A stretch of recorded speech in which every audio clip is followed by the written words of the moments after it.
What's going on, guys? Welcome back to another episode of Fix It Rick. My name is Ricky Burrows. So this is going to be engine power reduced part 2.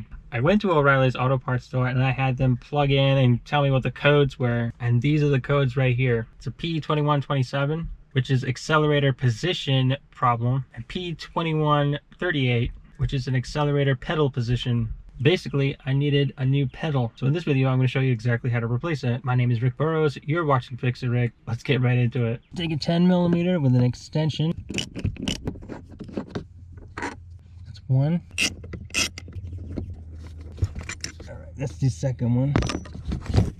Okay, at the top of your pedal, there's a connector right here. So we're going to lift up this little tab right here.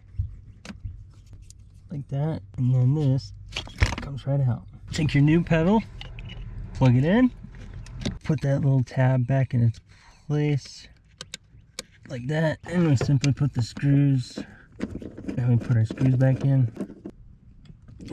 Alright guys, it's been 3 days since we've replaced the pedal, and I haven't seen the engine power reduced problem come back. So if you're looking to get a gas pedal for your 2007 Chevy Impala, I'm going to leave a link in the description below for you. So with that being said, if you found that this was helpful, please hit the like button, subscribe, and leave a comment below. And always remember that Jesus Christ loves you, and only He could solve your biggest problem.